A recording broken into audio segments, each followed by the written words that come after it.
Where did you get this bug to get into art, into ceramics? Have you always been a really creative person? Well, I was always into art. My grandmother was really, really into modern art and design. She just went to an art show for, I think, modern furniture show in the 70s and just flipped out, redid her whole house and just went crazy for it.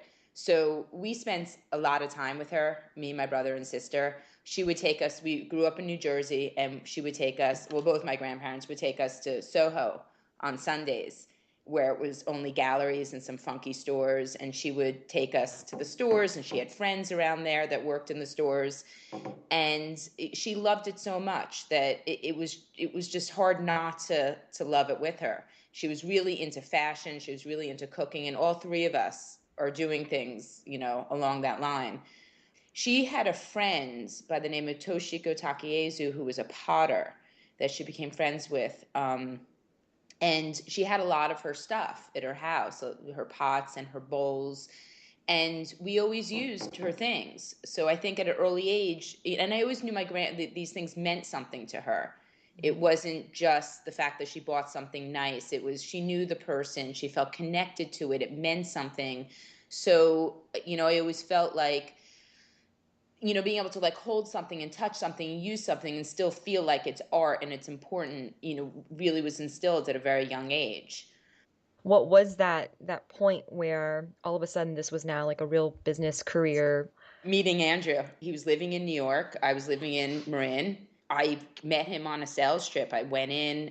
We were, it was a blind date. That's when I was Oh. like, I mean, I would have my rollaway suitcase just stopping in stores that I would come across in New York and just unpacking my suitcase. Just, I don't know what made me think that this was okay, but but I walked into Takashimaya and talked to them in the floral department, showed them some things, and I don't know if they gave me the contact name of the buyer or the buyer came down, but it was, I'm actually looking back, I can't believe how easily people were they were so interested in finding something new. But when I met Andrew, he, could kind of see what I was doing. But once we got involved and he would come out to visit me and he realized kind of what a mess I was, on the business side of it. I don't even remember us deciding to do it together. Do you remember, like, let's do this together? It just seemed like it was obvious where my shortcomings were. Andrew, what's your view on things? Yeah, it just kind of evolved naturally. I was living in New York and Alex was living in California, and we would fly back and forth. And I would listen to Alex tell me about her business and the struggles. And I worked in software development, so I have a more analytical background, I guess you could say. Detail oriented, that's a Hmm. good one. So as our relationship kind of grew and we got more serious, we kind of just naturally pooled our strengths. And I guess, stepped up and said, this, you need to start more focusing on the line.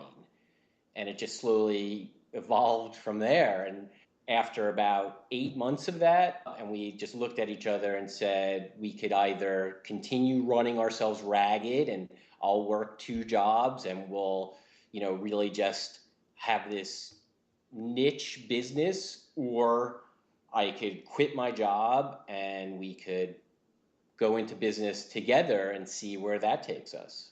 Well, let's talk a little bit about the actual aesthetics of your work. How do you describe your aesthetics? What are your inspirations?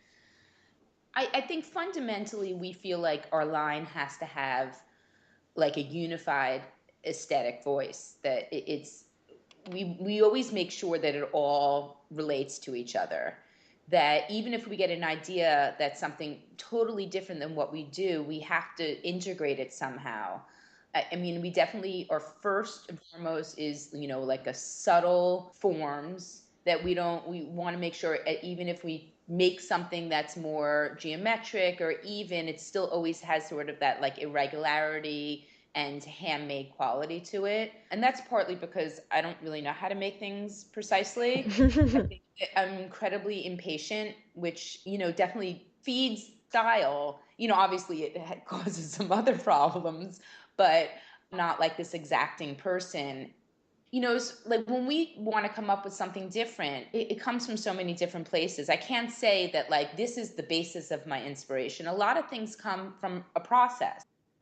We live a half hour outside of Chico, really cool college town. Sierra Nevada Brewery is based there, and there's some really great restaurants and the university. So we live in a very small town. It's kind of nice. It's nice to have sort of a quiet home life and work life. And, although there's an inconvenience of having to drive to kind of be back in civilization, it's kind of nice for it to be more your choice when you want to go interact with people. There are definitely influences in nature that come back into our products. For example, the whole ripple, the ripple vases, the ripple plate, the ripple lamps that we do, that all came from us being on vacation in San Diego and watching our daughter in the ocean. We came back home like a week later and we both looked at each other and kind of were like, let's do vases that are kind of undulating like waves. And all of a sudden we had the Ripple product line.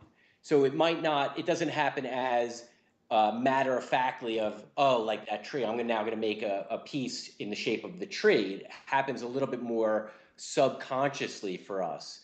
Yeah. And that might be because we don't really pay attention too much to in the moment, but then it comes back to us at a later time. And what is coming up in the near future or even far future? We have just boards filled with new product ideas.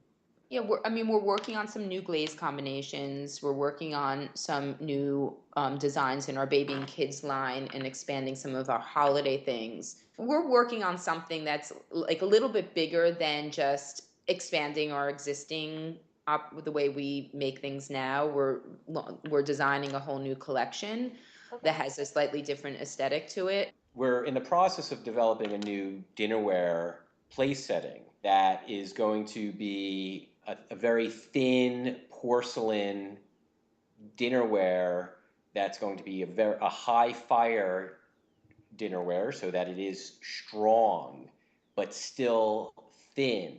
And like all of our other products, it's going to be hand built. So it will convey that handmade asymmetrical design. It's just going to be thinner than anything we've ever done. It's definitely has a more modern look to it and more refined look to it. Yeah, we're hoping to launch in August. We're really hoping to do that, but we're trying to balance taking our time and making sure we're doing it right. But sometimes if you mull over something too long, it gets too worked on. Yeah. So we're, kind of sometimes working on like the whole place setting at the same time. So like it's all kind of happens in the same time frame, ends up working better for us. So we can't spend like each design, like can't spend too much time with it because it loses its intention because it's just been mulled over too much.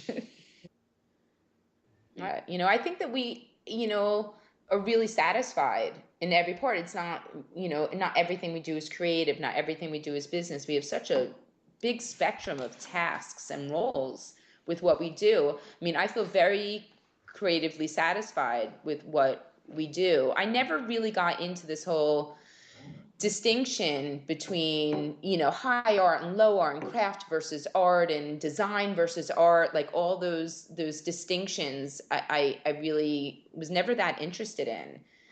I don't think there's anything less creative, making a painting that's just to hang on your wall versus making a cup that someone's going to drink their coffee out of. My uncle's wife is a really incredible potter, and we were just all in Florida for a family reunion. My uncle, who he lived with us when I was growing up, and so we're very close. He asked if we would send him, he has one of our mugs, and he asked if we would send him another one because when he opens the cabinet and sees that it's in the dishwasher, his heart sinks a little bit, that he really gets excited to use it every day for his coffee. And if he had another one, he had a better chance of always having it available when he has cabinets of his wife's pottery. And something like that's priceless. It's amazing to know that he thinks about us every morning when he has his coffee, and he loves the way it feels in his hand, and it just changes his experience of just having a cup of coffee. I Hmm. mean, that's, to me, is incredibly creative. I mean, I don't want to romanticize it too much. I mean, we definitely have. A 50-pound bag of glaze isn't really fun.